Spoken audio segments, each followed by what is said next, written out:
O bebê Ryan Stallings, com apenas 4 meses de vida, passou um fim de semana inteiro sofrendo de vômitos incessantes. Quando ele começou a apresentar dificuldades respiratórias, sua mãe, Patricia Stallings, decidiu levá-lo ao Hospital Pediátrico de St. Louis. No entanto, em algum ponto do trajeto, Patricia tomou um caminho errado e se perdeu.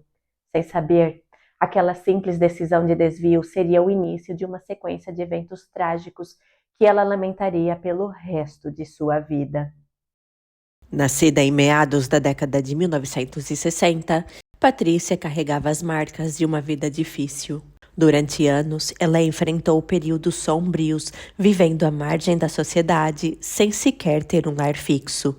A luta diária para sobreviver tornava impossível cuidar de si mesma, quanto mais de um filho. Seu primogênito, nascido fora do casamento, tornou-se vítima desse ciclo de precariedade. Por não ter condições de atender às necessidades de seu filho, e quando eu digo necessidades básicas, eu me refiro à alimentação, Patrícia foi acusada de negligência e abuso infantil, devido à sua incapacidade de prover o necessário para o bem-estar da criança. Ela então tomou a dolorosa decisão de entregar o bebê oficialmente aos cuidados de sua irmã, uma escolha que a assombraria por muito tempo. Mas o destino parecia ter reservado para ela um novo recomeço. Em meados da década de 1980, Patrícia vivia no condado de Jefferson, Missouri, e trabalhava como balconista em uma loja de conveniência. Foi nesse ambiente simples que o destino a conectou a David Stallings, um cliente frequente da loja. A amizade casual que surgiu entre os dois logo se transformou em algo mais profundo, e em 1986 eles começaram a namorar. O relacionamento floresceu rapidamente e em 1988, Patrícia e David decidiram formalizar a união, selando o compromisso que parecia prometer um futuro cheio de possibilidades. A alegria do casal atingiu um novo auge em abril de 1989, quando seu primeiro filho, Ryan, veio ao mundo. No verão de 1989, Patrícia encontrou estabilidade em sua vida.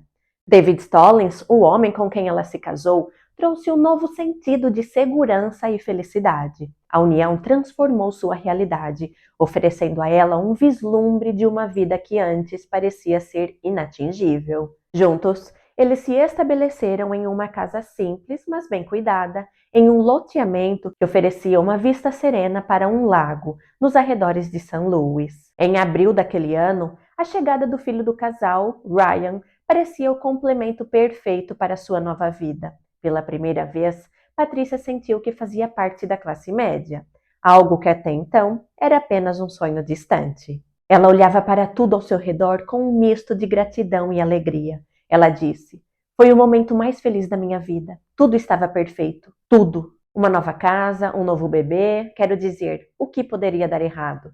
A resposta a essa pergunta é muita coisa. Havia muito que poderia dar errado e Patrícia, em breve, iria descobrir essa triste verdade. Patrícia e David Stallings eram casados há cerca de 1 ano e haviam recentemente se mudado para uma casa com vista para um lago nos arredores de St. Louis. Ele trabalhava em uma gráfica, enquanto ela ocupava um emprego em uma loja de conveniência. O casal tinha um único filho e a nova vida da família corria de forma simples e tranquila. No entanto, em meio a essa aparente perfeição, uma sombra começava a se formar no horizonte. Patricia Stallings estava prestes a descobrir que a felicidade era mais frágil do que ela imaginava. Em uma sexta-feira, no início de julho de 1989, o seu bebê Ryan, de apenas 4 meses, vomitou todo o jantar. No início, aquilo parecia ser algo passageiro, já que no dia seguinte ele demonstrou alguma melhora. Mas, na manhã de domingo, o problema retornou com força. Ryan novamente não conseguia manter nada no estômago. Ele estava cada vez mais apático e sua respiração, antes tranquila, agora soava pesada e irregular. Alarmada, Patrícia sabia que algo estava terrivelmente errado. Sem perder tempo, ela ligou para o Hospital Pediátrico de St. Louis e explicou a situação, acertando os detalhes para levar Ryan até lá. E por lá, eu me refiro ao Hospital Pediátrico de St. Louis. Em um misto de pressa e desespero, Patrícia colocou o pequeno Ryan na cadeirinha no assento traseiro do veículo, sentou-se no banco do motorista e, ajustando o cinto de segurança o mais rápido que pôde, começou a longa jornada de cerca de 60 quilômetros até o hospital. Mas, assim que ela se aproximou da cidade de São Luís, ela foi envolvida pelo caos do tráfego urbano. Em meio à confusão das ruas desconhecidas, Patrícia tomou um caminho errado e, por acaso, chegou ao hospital pediátrico Cardinal Glennon, que ficava a alguns quilômetros de distância de seu destino original.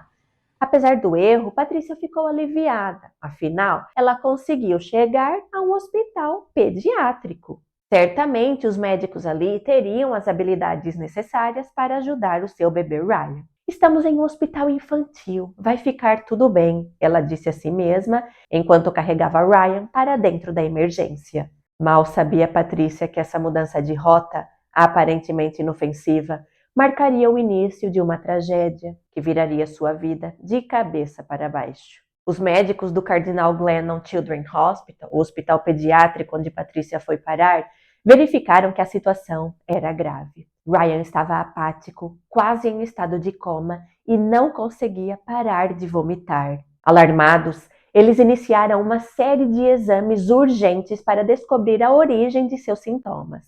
O ambiente da sala de emergência estava carregado de uma tensão pesada. Uma enfermeira, com um olhar preocupado, apressou-se e disse: "Eu preciso recolher uma amostra de sangue imediatamente." Uma bateria completa de exames médicos foi realizada, incluindo análises de sangue e de urina. As amostras coletadas foram enviadas para um laboratório independente, também na cidade de São Luís. Quando os resultados do laboratório chegaram, os médicos ficaram chocados.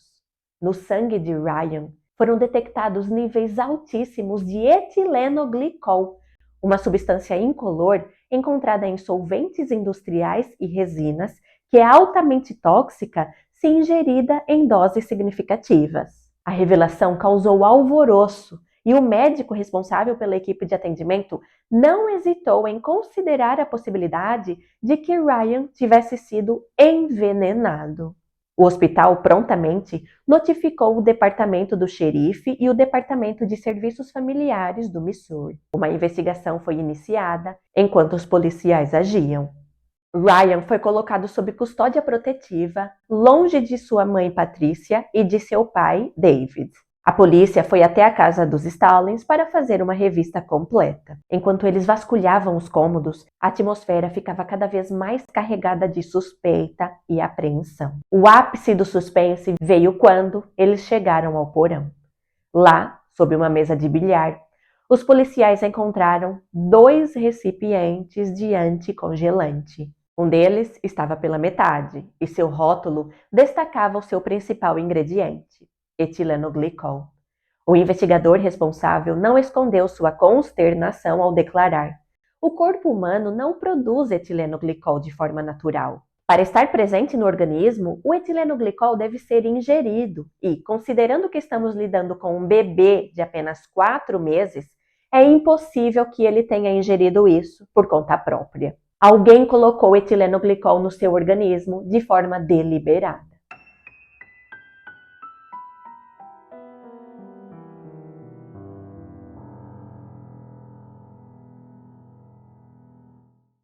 Enquanto as autoridades debatiam as implicações sombrias da descoberta de etilenoglicol na residência dos Stallings, Ryan, felizmente, começou a demonstrar sinais de melhora. Apesar da recuperação gradual, a decisão foi tomada.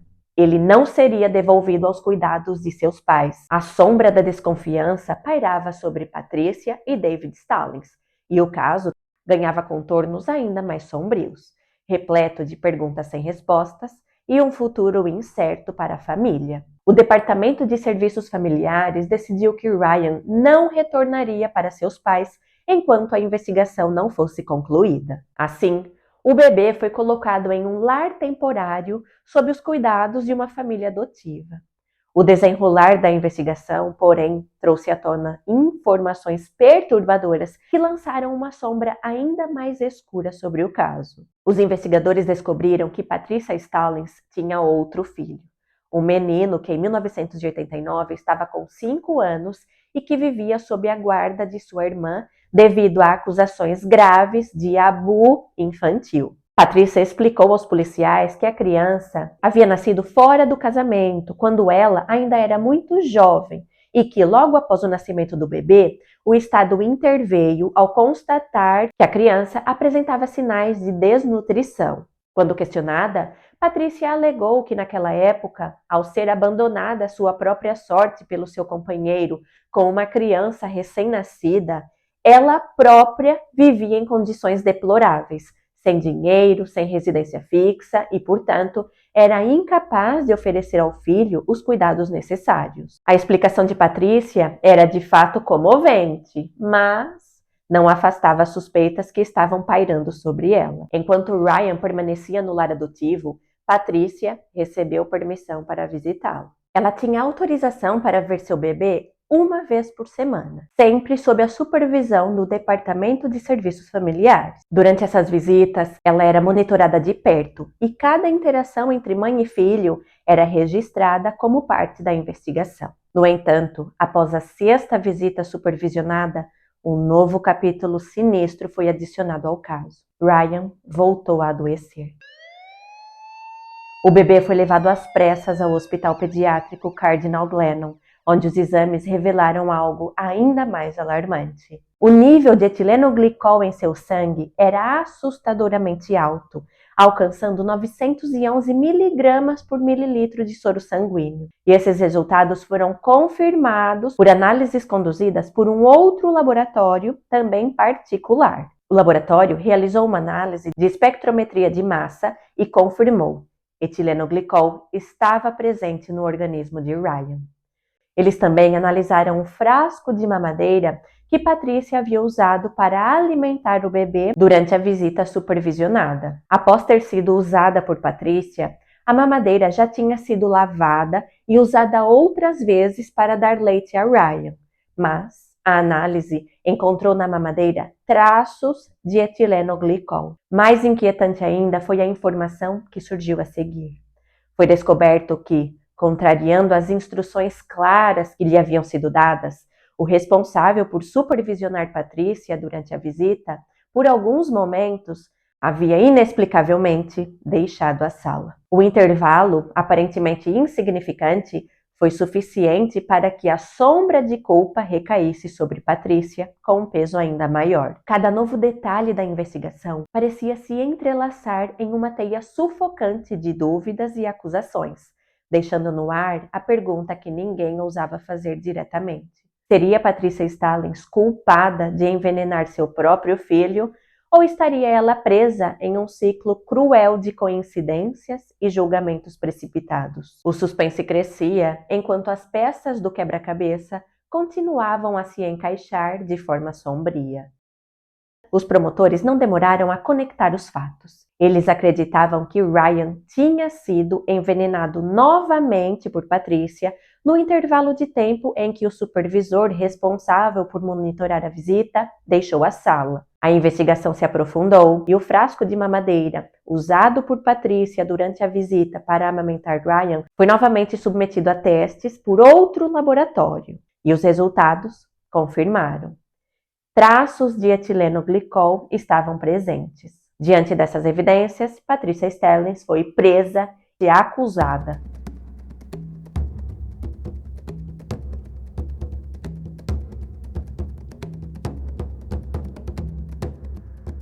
Enquanto isso, Ryan permanecia internado e os médicos lutavam para combater os efeitos devastadores do suposto envenenamento. A única esperança era um tratamento intensivo, que incluía jejum rigoroso e administração intravenosa de etanol para neutralizar o impacto do etilenoglicol no seu organismo. Apesar dos esforços incessantes da equipe médica, o estado de Ryan Stallings piorava de forma alarmante. Cada intervenção parecia inútil diante de um quadro clínico que se deteriorava com o passar do tempo. Os médicos, impotentes, viam o pequeno corpo do bebê lutar contra os efeitos devastadores da toxicidade do suposto veneno. As máquinas de monitoramento, com seus bips ritmados, tornaram-se uma trilha sonora angustiante para os envolvidos na tentativa de salvar a vida do bebê.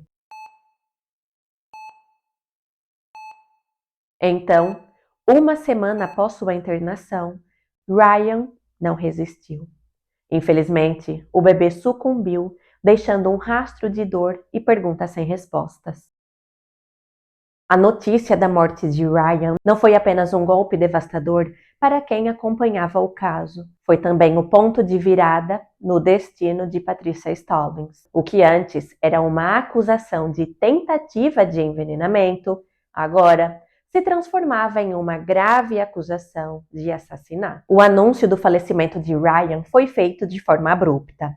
Uma assistente social do Hospital Pediátrico Cardinal Glennon telefonou para Patricia, que estava na prisão. As palavras cortaram o silêncio da penitenciária como uma lâmina.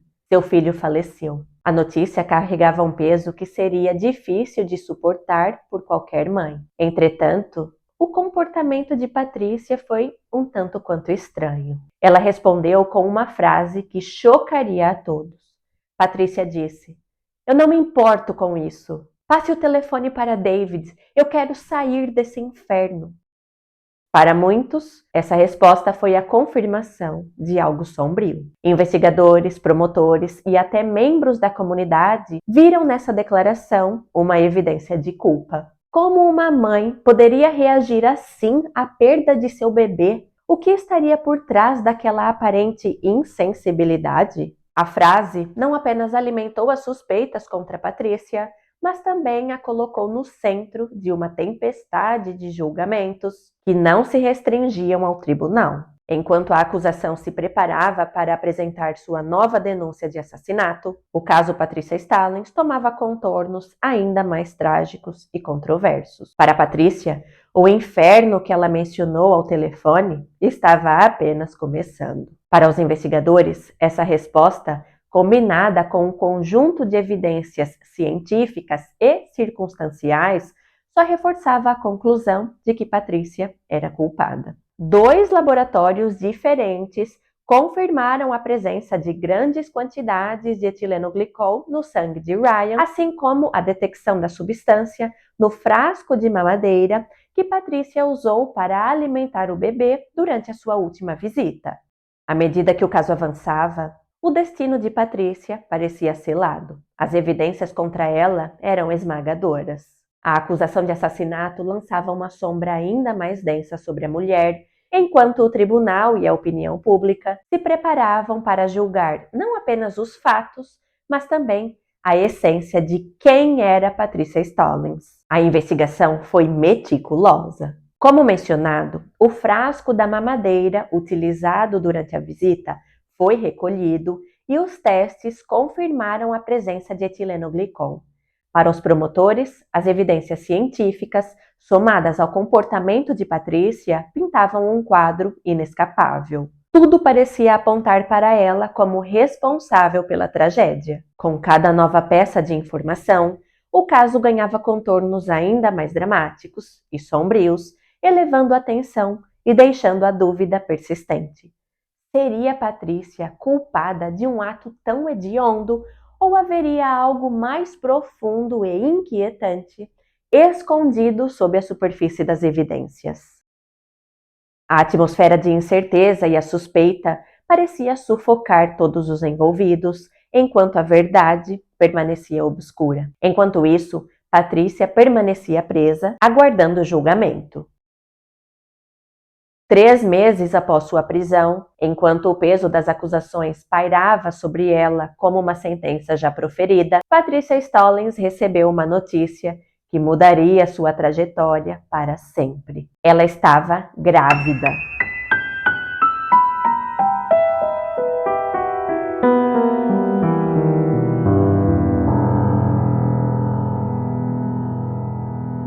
A revelação trouxe uma mistura de emoções. Em meio à escuridão que envolvia sua vida, aquele era um lampejo de esperança, mas também um lembrete do filho que ela havia perdido e da incerteza que rondava o seu futuro. Durante os meses de gestação, Patricia encontrou algum conforto em uma inesperada aliada, a agente penitenciária Patty Matthews. Movida pela empatia, Patty começou a desenvolver uma conexão com a detenta, que se mostrava cada vez mais fragilizada. A agente penitenciária disse que Patrícia estava muito deprimida na maior parte do tempo e era impossível não sentir compaixão. 5 meses após o trágico destino de Ryan, Patrícia deu à luz a um menino que ela e David batizaram de David Stallings Jr., ou DJ, como foi carinhosamente apelidado. Embora o nascimento de DJ tenha trazido uma centelha de felicidade à vida devastada de Patrícia, o destino parecia determinado a testá-la novamente. Após seu nascimento, DJ foi imediatamente colocado sob os cuidados de uma família adotiva, e Patrícia foi proibida de ver o filho recém-nascido. A restrição aplicou-se também a David, que, embora não tivesse antecedentes criminais, nem tinha sido acusado de qualquer delito, foi proibido de ter qualquer tipo de contato com seu próprio filho. David Stallings, desesperado e sem entender a lógica por trás dessa decisão, lutava contra um sistema que parecia tratá-lo como cúmplice por associação. Ele não conseguia compreender como, mesmo sendo um pai amoroso e sem qualquer envolvimento nos eventos que levaram Patrícia à prisão, ele estava sendo mantido longe de seu filho DJ. David desabafou. Era como se eles estivessem nos punindo por termos tido um outro filho. Enquanto isso, DJ, tão pequeno e vulnerável, estava sob o cuidado de estranhos. O destino parecia determinado a desafiar a família Stallings em cada passo, envolvendo-os em uma teia de sofrimento e injustiça que ameaçava destruir completamente o que restava de sua união e esperança. O que ninguém sabia, porém, era que a história de DJ não apenas iluminaria a verdade por trás da tragédia, mas também teria potencial de reescrever o destino de sua mãe. Ainda muito pequeno, com apenas algumas semanas de vida, enquanto estava sob os cuidados da família adotiva, DJ começou a apresentar sintomas alarmantes. Os sinais eram inconfundíveis e aterrorizantes. Vômitos violentos, convulsões e dificuldade de respirar. O desespero tomou conta de todos ao seu redor. O pequeno bebê foi levado às pressas para o Hospital Pediátrico St. Louis, o mesmo hospital para o qual Patrícia tinha planejado levar Ryan naquela fatídica manhã, antes de se perder no caos do trânsito. A coincidência era perturbadora, mas o que os médicos estavam prestes a descobrir seria ainda mais surpreendente. A história de DJ não só reacenderia as dúvidas em torno da morte de Ryan, mas também colocaria em xeque tudo o que se acreditava saber sobre Patrícia Stallings e a tragédia de eventos que a colocaram atrás das grades. Os médicos diagnosticaram DJ com uma rara desordem metabólica chamada acidemia metilmalônica ou acidúria metilmalônica, representada pela sigla MMA. Pessoas com MMA enfrentam um desafio metabólico único. Seu organismo não consegue processar completamente os nutrientes encontrados no leite e em outros alimentos. No caso de DJ, o problema estava relacionado à ausência de uma proteína essencial chamada cobalamina adenosiltransferase. Essa proteína é indispensável para uma etapa crucial no processo digestivo e sem ela, DJ só conseguia metabolizar parcialmente o leite que ingeria. Como resultado, subprodutos tóxicos se acumulavam em sua corrente sanguínea. Mas, o que são proteínas? O que elas fazem? Por que a ausência da proteína cobalamina adenosiltransferase faz com que certas crianças fiquem doentes? Proteínas são moléculas essenciais para a vida que atuam como verdadeiras máquinas moleculares dentro das células, executando quase todos os processos necessários para manter o corpo vivo e funcionando. E aqui, quando eu falo proteínas, eu não me refiro exclusivamente àquelas proteínas encontradas nos alimentos, como as proteínas da carne, dos ovos e do leite. Eu aqui me refiro a proteínas específicas e individuais que são codificadas pelos genes presentes no genoma humano. Existem milhares de diferentes tipos de proteínas, e cada uma delas desempenha funções especializadas e também cruciais. Essas moléculas são polímeros, ou seja, longas cadeias formadas por pequenas unidades, e nesse caso, essas unidades são os aminoácidos. A sequência exata desses aminoácidos determina as propriedades químicas e físicas de cada proteína, permitindo que elas desempenhem as suas funções específicas. Por exemplo, a insulina é uma proteína que regula os níveis de açúcar no sangue, enquanto a hemoglobina transporta oxigênio dos pulmões para os tecidos do corpo. Além disso, outras proteínas funcionam como enzimas, acelerando reações químicas importantes, como a digestão dos alimentos. Há também proteínas que atuam como anticorpos, ajudando a defender o organismo contra invasores, como bactérias e vírus. A cobalamina adenosiltransferase é uma dessas proteínas especializadas e que desempenha um papel crítico no metabolismo, permitindo que o organismo produza energia de maneira eficiente. No caso de DJ, David Stallings Jr., o bebê recém-nascido de Patrícia, a ausência dessa proteína o impedia de metabolizar completamente o leite que ele ingeria. Como resultado, substâncias tóxicas começaram a se acumular em seu sangue, levando a sintomas graves como vômitos, convulsões e dificuldades respiratórias. DJ foi diagnosticado com acidemia metilmalônica, ou MMA, uma condição metabólica rara causada por uma mutação gênica que interfere na produção dessa proteína vital. A ausência ou o mau funcionamento de proteínas pode causar diversas doenças graves. O diabetes pode estar relacionado à falta de insulina ou a problemas nas proteínas que detectam a sua presença. Já doenças neurodegenerativas como Alzheimer e Parkinson frequentemente envolvem proteínas anormais que prejudicam o bom funcionamento do sistema nervoso. Além disso, algumas doenças são causadas por proteínas tóxicas produzidas por organismos invasores, como, por exemplo, bactérias, que são responsáveis por doenças como cólera e botulismo. A produção de proteínas no corpo humano é um processo complexo e fascinante. Primeiro, o DNA, que carrega o código genético, é transcrito em uma outra molécula, o RNA. Em seguida, já no citoplasma das células, o RNA é traduzido em uma sequência de aminoácidos que forma a proteína. Esse processo, descoberto na década de 1960, revelou como as informações genéticas contidas no DNA se transformam em moléculas funcionais que desempenham papéis fundamentais na manutenção da vida. Portanto, as proteínas não são apenas blocos de construção do corpo humano, mas também são os motores que impulsionam cada função celular. Quando uma proteína essencial está ausente ou então funcionando incorretamente, as consequências podem ser devastadoras, como no caso de DJ e na sua luta contra a MMA, ou acidemia metilmalônica. Felizmente, no caso de DJ, a condição foi diagnosticada corretamente logo após o seu nascimento. Essa detecção precoce permitiu que a sua dieta fosse ajustada de forma a evitar os alimentos que produziam substâncias tóxicas, por assim dizer.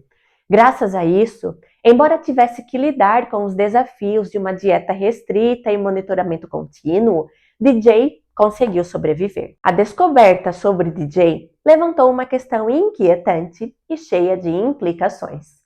E se Ryan também tivesse MMA? Seria possível que o código genético de Ryan também tivesse resultado em uma versão não funcional da mesma proteína essencial para o processo digestivo? Se esse fosse o caso, talvez os subprodutos metabólicos tóxicos resultantes da MMA e não o anticongelante fossem os verdadeiros responsáveis pelo seu fim trágico. Esse pensamento lançava uma sombra terrível sobre a prisão de Patricia Stallings. Ela poderia estar na prisão não por ter cometido um ato criminoso, mas sim por transmitir ao seu filho um gene que codificava uma proteína defeituosa.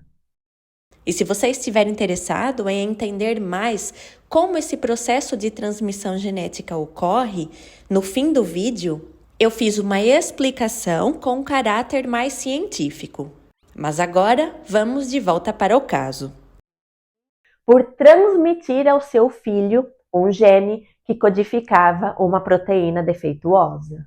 A mesma proteína que havia colocado DJ em risco, mas que, por um capricho do destino, foi diagnosticada a tempo de salvá-lo. A simples possibilidade de um erro tão grave no diagnóstico abalou os investigadores, médicos e advogados envolvidos no caso. Se Ryan realmente tivesse vindo a óbito por causa da MMA, a cadeia de eventos que levou Patrícia à prisão não era apenas um erro judicial, era uma tragédia profundamente enraizada na falta de compreensão científica e no preconceito em face a uma condição genética rara e pouco compreendida. De fato, a ajuda estava a caminho, mas antes, Patrícia seria levada a julgamento.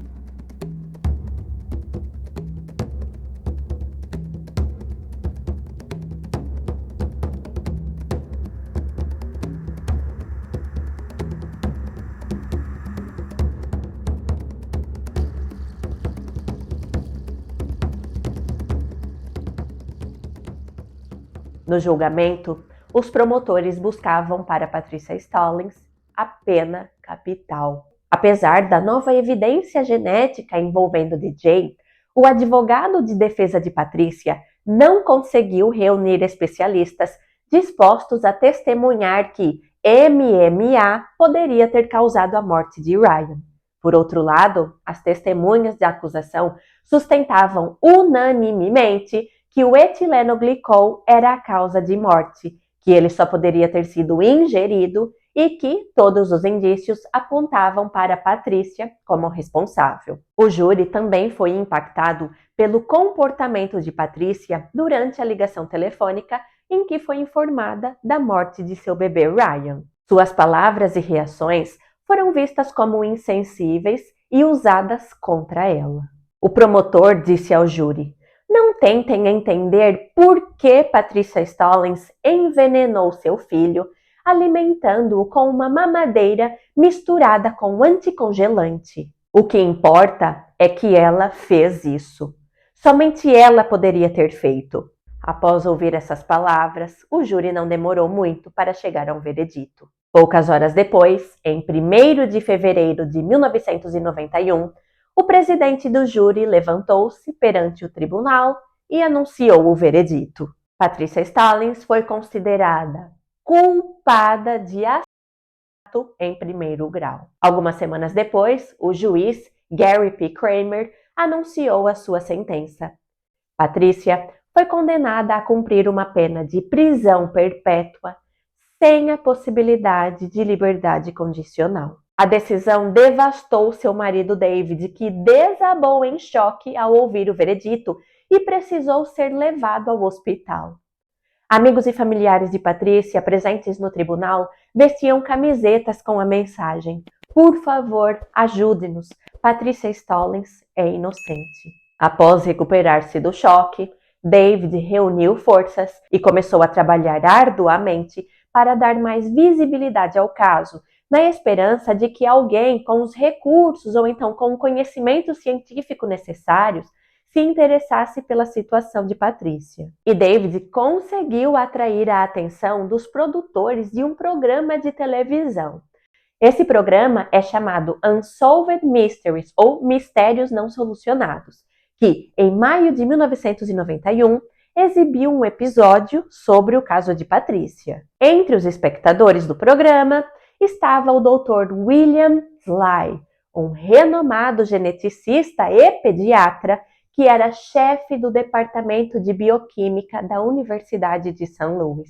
Como coautor de um importante livro sobre distúrbios metabólicos hereditários, o Dr. Sly sabia muito bem o quão semelhantes eram os efeitos da MMA e do envenenamento por etilenoglicol. Ele estava cético de que Ryan pudesse sofrer de MMA e ter sido envenenado com anticongelante. As duas coisas em simultâneo no mesmo caso pareceu pouco provável. O Dr. Sly foi então falar com um de seus colegas, o Dr. James Shoemaker, que gerenciava um laboratório de testes metabólicos na Universidade de St. Louis. O Dr. Shoemaker foi até um dos laboratórios cuja análise ajudou a condenar Patrícia e lá ele conseguiu uma amostra do sangue de Ryan. Enquanto o caso parecia encerrado para a justiça, dois cientistas locais, o Dr. William Sly e o Dr. James Shoemaker, começaram a questionar os resultados dos testes laboratoriais que incriminaram Patrícia. O Dr. Shoemaker disse: "Foi apenas quando percebi que ninguém havia realmente explorado a fundo a ciência por trás do teste de etilenoglicol que eu me convenci que eu seria a pessoa responsável por investigar esse caso pessoalmente." Sua atenção se voltou primeiro para a cromatografia gasosa utilizada para analisar o sangue de Ryan, marcando o início de uma nova fase no caso. Na cromatografia gasosa, o processo envolve vaporizar a amostra e conduzi-la por um tubo com gás inerte. Cada composto é separado com base em seu tempo de retenção, formando picos em um gráfico.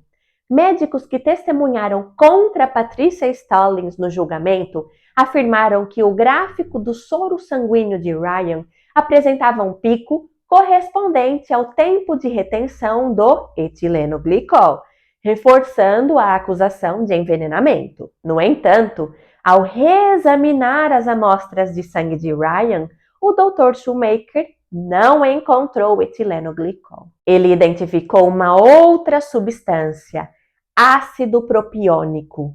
Essa substância, frequentemente associada a pacientes com acidemia metilmalônica, a rara doença metabólica diagnosticada em DJ, irmão de Ryan, possui um tempo de retenção muito próximo ao do etilenoglicol, mas não idêntico. O Dr. Shoemaker e o Dr. William Sly começaram a suspeitar que o pico havia sido erroneamente interpretado como etilenoglicol. Para testar essa teoria, o Dr. Shoemaker enviou amostras de sangue contendo apenas ácido propiônico para 7 laboratórios diferentes. Então, nessas amostras de sangue, não havia etilenoglicol, havia apenas ácido propiônico. E o resultado foi surpreendente. 3 dos 7 laboratórios relataram falsamente a presença de etilenoglicol. E o Dr. Shoemaker sabia que a única substância adicionada às amostras de sangue era ácido propiônico. Isso sugeria que erros similares poderiam ter acontecido no caso de Ryan. Ao examinar o gráfico apresentado ao júri durante o julgamento de Patrícia, o Dr. Shoemaker notou um erro evidente. O gráfico do suposto etilenoglicol no sangue de Ryan, quando sobreposto ao gráfico de um padrão conhecido de etilenoglicol, mostrava tempos de retenção distintos. O Dr. Shoemaker afirmou: "O trágico é que ninguém se deu ao trabalho de sobrepor os gráficos para confirmar a correspondência. Os picos estavam desalinhados, evidenciando que não eram a mesma substância." Convencido de que Ryan havia morrido devido a MMA e não devido ao envenenamento por etilenoglicol, o Dr. Shoemaker sabia que as suas conclusões seriam contestadas. Naquela época, ele era apenas um professor adjunto e ele tinha medo de que os seus achados fossem contestados pela comunidade científica. Mas a sua descoberta era de fato impactante e ele decidiu que não ficaria calado. Mesmo sendo um novato ali na universidade e seguro dos resultados das suas análises, o Dr. Shoemaker uniu-se ao Dr. Sly e o Dr. Sly, que tinha mais experiência, enviou uma carta ao promotor do caso, afirmando com confiança que a causa de morte de Ryan era a doença genética MMA e não envenenamento por etilenoglicol. A carta teve o efeito desejado e gerou dúvidas no promotor, que, embora ainda não estivesse totalmente convencido da inocência de Patrícia, começou a reconsiderar a sua acusação. O promotor ponderava sobre pontos que ainda pareciam incriminadores, como o suposto etilenoglicol que foi encontrado na mamadeira usada por Patrícia para alimentar Ryan, também o galão de anticongelante que foi encontrado em sua casa e, mais crítico, os cristais de oxalato de cálcio que foram encontrados no cérebro de Ryan durante a autópsia. A presença de tais cristais é uma marca registrada de envenenamento por etilenoglicol. David Stallings demitiu o advogado que tinha defendido Patrícia e conseguiu outro. Agora, ela seria defendida por Robert Ritter, um renomado advogado de São Luís. Robert Ritter confrontou o promotor McElroy com uma pergunta decisiva. Ele lhe disse: "O que eu preciso fazer para te convencer que Patrícia é inocente e não envenenou Ryan?" O promotor respondeu que precisava ouvir a opinião de outro especialista em doenças metabólicas, alguém amplamente reconhecido no campo e que não tivesse nenhuma ligação prévia com o caso. O advogado Ritter procurou então o Dr. Piero Ronaldo, um respeitado geneticista da Universidade de Yale e especialista em doenças metabólicas hereditárias. Após revisar o caso, o Dr. Ronaldo não demorou a concordar com as conclusões do Dr. Sly. Ambos os laboratórios que tinham analisado o sangue de Ryan haviam interpretado os resultados de forma equivocada. Em entrevista, o Dr. Ronaldo expressou a sua incredulidade. Aquilo era completamente inaceitável, inacreditável, fora desse mundo. Eu fiquei chocado, disse ele. Eu não pude acreditar que aquelas análises foram consideradas em um caso criminal e apresentadas em julgamento sem contestação. Eu simplesmente não podia acreditar na baixa qualidade do trabalho analítico realizado pelos laboratórios comerciais. Ele descreveu os relatórios laboratoriais como, abre aspas, lixo, fecha aspas. Concordando com as análises do Dr. Shoemaker e do Dr. Sly, o Dr. Ronaldo confirmou que o pico apresentado ao júri como sendo o etilenoglicol não correspondia ao gráfico padrão da substância. Na verdade, o tempo de retenção do pico em questão era 33 segundos maior. A diferença era gigantesca no contexto da cromatografia gasosa. A situação tornou-se ainda mais grave quando o Dr. Ronaldo revisou os resultados da espectrometria de massa. Assim como na cromatografia, o pico identificado no sangue de Ryan como sendo o etilenoglicol não correspondia ao da amostra padrão. Foi absolutamente impactante, especialmente em um caso com implicações legais. É imprescindível que haja uma correspondência perfeita.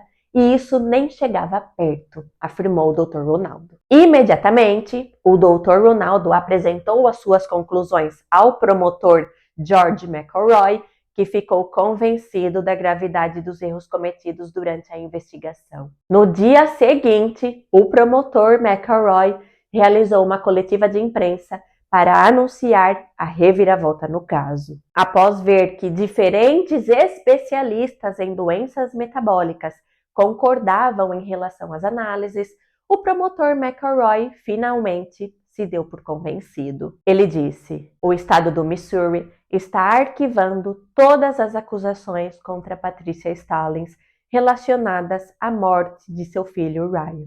Eu estou satisfeito com as novas análises apresentadas e convencido de que Patricia não envenenou seu filho." Nessa altura, Patricia já estava na prisão há 2 anos, lamentando a perda de seu filho Ryan e, há 13 meses, sem nunca ter tido a chance de conviver com seu filho DJ. Após o promotor estar convencido de que Ryan tinha vindo a óbito não por envenenamento por etilenoglicol, mas sim por uma doença genética, no dia 12 de setembro de 1991, Patricia Stallings foi absolvida de todas as acusações. O promotor McElroy, em frente a repórteres e câmeras de televisão, pediu desculpas a Patricia e a David pelo que os dois haviam sofrido. Ele disse: infelizmente, não podemos desfazer o sofrimento que os Stalins enfrentaram durante esse calvário. Eu peço desculpas aos dois, tanto pessoalmente como em nome do estado do Missouri. Mesmo diante de tamanha injustiça, o promotor Jed McElroy defendeu as suas ações. Ele disse: eu entendo que uma pessoa que passou por tudo isso pode achar um pedido de desculpas insuficiente. Mas, como eu expliquei a Patrícia, eu tinha um trabalho a fazer. Com as evidências que eu tinha em mãos, eu não tinha outra escolha. O sorriso contido no rosto de Patrícia refletia sentimentos mistos e um alívio amargo. E quanto aos vestígios de anticongelante encontrados na mamadeira usada por Patrícia para alimentar Ryan? Como mencionado, a mamadeira havia sido lavada, o que foi feito em uma máquina de lavar louças, e depois ela foi preenchida com leite diversas vezes antes de ser testada. De acordo com o Dr. Rinaldo, que estava mesmo revoltado com as análises anteriores, o composto identificado como etilenoglicol poderia ser qualquer coisa. Ele disse que a abordagem deles era: qualquer coisa que aparecesse em uma determinada faixa do cromatograma seria automaticamente rotulada como etilenoglicol. Isso é simplesmente inaceitável, ele disse, balançando a cabeça com tristeza e incredulidade. E agora? E acerca dos cristais de oxalato de cálcio encontrados no cérebro de Ryan? Esses cristais podem ter sido resultados da infusão de etanol usada para tratar o suposto envenenamento por etilenoglicol. Embora a infusão de etanol seja o tratamento adequado para esse tipo de envenenamento, era completamente inadequado para alguém com MMA. O Dr. Ronaldo suspeitou que, na verdade, o tratamento acelerou a morte do pequeno Ryan. Patrícia Stallings processou os hospitais, médicos e laboratórios que haviam contribuído para o diagnóstico equivocado de Ryan. 2 anos depois, em 1993, os Stallings receberam acordos extrajudiciais pelo erro médico que resultou na morte de Ryan, tanto do Hospital Infantil Cardinal Glennon quanto dos laboratórios que erraram no diagnóstico. O valor dos acordos não foi divulgado, mas qualquer que tenha sido a quantia, é impossível que o dinheiro tenha compensado Patrícia e David pela perda de seu filho e pela provação pela qual eles passaram. Contudo, Patrícia teve sorte em um aspecto. Havia apenas 25% de chance de que DJ herdasse de ambos os pais o alelo que codifica a proteína defeituosa da cobalamina adenosiltransferase.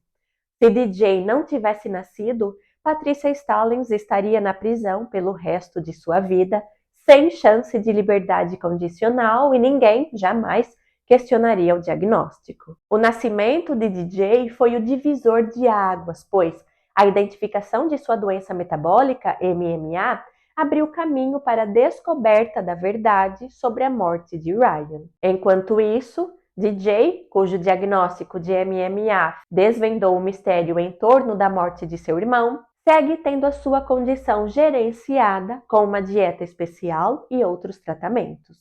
Este caso exemplifica como um pequeno erro pode ter consequências devastadoras. Apenas alguns milímetros de diferença no pico de um gráfico mudaram a vida de uma família para sempre.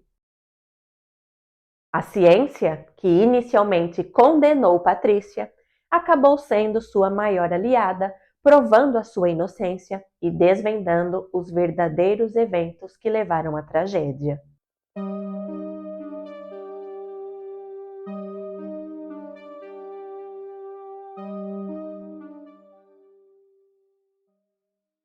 Então, neste caso, no caso do bebê Ryan, nós estamos a falar de uma doença genética com o que nós chamamos de um padrão de herança autossômico recessivo.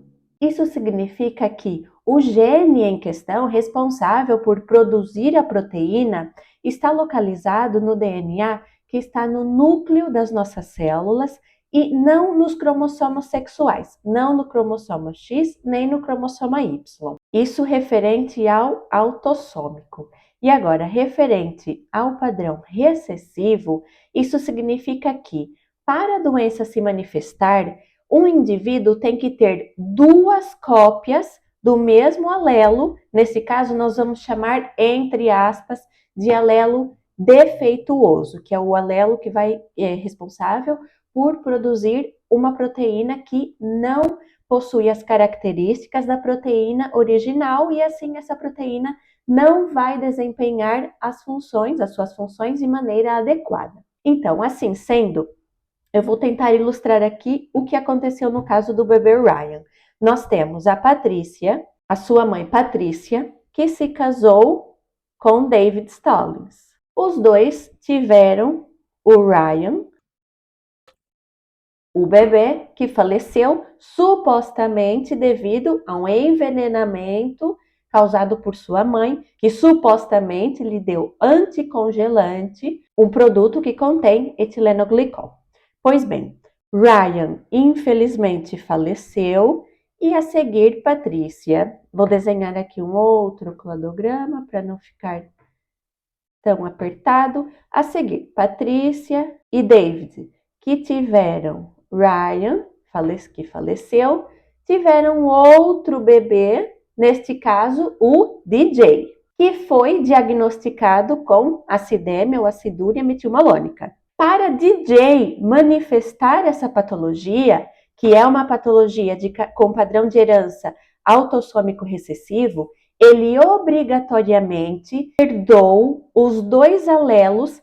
Eu, para não estar a dizer defeituoso, vou usar cores. Então, DJ, para manifestar a acidemia metilmalônica, obrigatoriamente tinha dois alelos, ou seja, duas cópias de um segmento do DNA que não eram capazes de produzir a proteína de forma adequada. Ele obrigatoriamente herdou essa cópia de Patrícia, vou pôr aqui a vermelho, e a outra cópia veio de seu pai biológico, no caso David. Como nem Patrícia nem David apresentavam essa doença, eles obrigatoriamente tinham uma outra cópia desse alelo que era capaz de produzir a proteína sem nenhum defeito. Isso é o que nós chamamos de carriers, que são pessoas que possuem um alelo que é responsável por produzir uma proteína não adequada, ou que não vai desempenhar as suas funções da maneira que deveria, mas a doença não se manifesta devido ao fato desses indivíduos serem heterozigóticos, ou seja, eles possuem uma outra cópia do alelo que é capaz de produzir a proteína e essa produção é suficiente para que eles sejam indivíduos saudáveis. Como eu mencionei no início do vídeo, vou desenhar aqui agora outro cladograma. A Patrícia, antes de se casar com David, ela teve um bebê, filho, de um outro relacionamento. Então, David ainda não existia. E Patrícia teve aqui o seu primeiro filho, o qual ela perdeu a guarda, que vivia sob a custódia da sua irmã. Então, Patrícia teve esse filho, que também era um menino, mas nesse caso não importa se é menino ou menina, visto que a região do DNA que nós estamos aqui a analisar não está nos cromossomos sexuais. Pois bem, Patrícia teve esse outro bebê que era saudável. Nós já sabemos aqui que ela, como era saudável, possuía uma cópia do alelo que era responsável por produzir uma proteína adequada e uma outra cópia responsável por produzir uma proteína não adequada, entre aspas, defeituosa. Assim sendo, o seu filho possuía uma cópia do alelo, que eu aqui estou a representar como verde, e essa cópia, e como partindo do princípio que o primeiro companheiro de Patrícia também não possuía a patologia, a doença, ele tinha uma cópia do alelo verde, que é como nós estamos aqui a representar. Isso significa que Patrícia, na hora de transmitir a sua informação genética para qualquer filho que ela pudesse ter, nós aqui tínhamos duas hipóteses. Ela poderia transmitir um alelo, o que nós estamos aqui a representar por verde, ou então um outro vermelho. Assim sendo, eu vou fazer aqui um quadro de Punnett e nós podemos calcular a probabilidade dela ter tido um filho com essa patologia. Então, nós temos aqui Patrícia, eu vou representar aqui o material genético de Patrícia, os alelos de Patrícia e aqui os de David. Então, Patrícia tinha uma cópia, vou pegar uma outra caneta. Patrícia tinha uma cópia verde e outra cópia vermelha. David também, um verde e um vermelho. Ou seja, ele poderia, no momento da formação das células reprodutoras, tanto David como Patrícia poderiam transmitir o alelo verde ou vermelho. Fazendo essa combinação, nós aqui teríamos as seguintes combinações. Verde, este com este, verde com verde, agora este com este. O verde de David e o vermelho de Patrícia. Agora aqui, o verde de Patrícia e o vermelho de David. Este com este dá este. Ou melhor, este com este dá este. Este com este dá este. Este com este dá este. E aqui, tanto Patrícia quanto David formaram gâmetas com o alelo vermelho e o óvulo produzido por Patrícia possuía o alelo vermelho e ele foi fecundado por um espermatozoide produzido por David, que também possuía o alelo vermelho.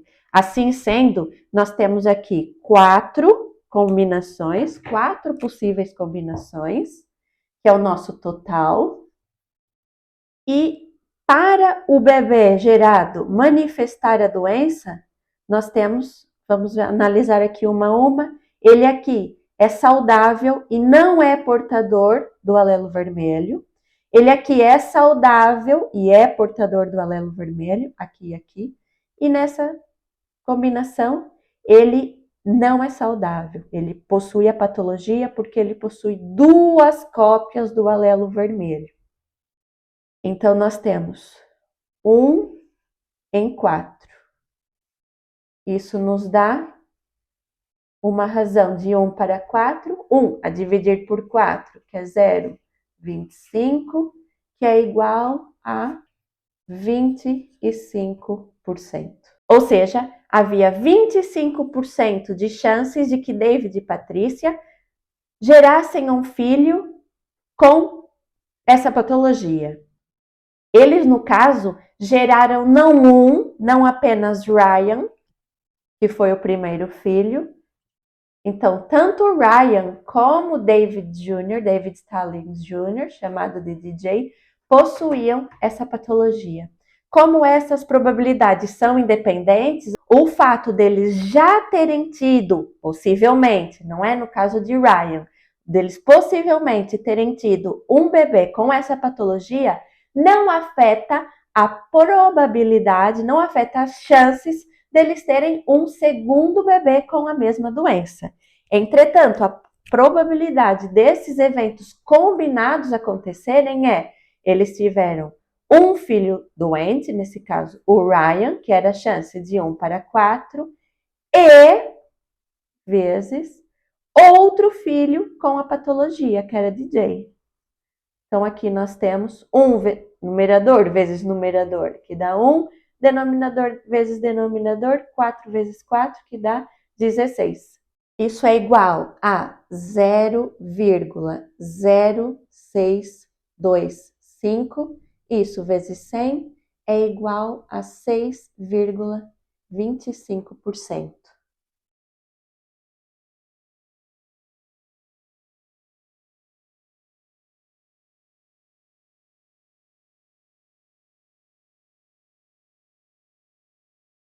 Eu espero que você tenha gostado do caso de hoje. Caso tenha gostado, peço que suporte o meu trabalho, deixando aqui o seu like, se inscrevendo e também compartilhando esse vídeo com pelo menos um amigo que também vai achar esse caso interessante. Caso você tenha interesse e também a possibilidade, considere a hipótese de se tornar um membro do canal Genética Forense.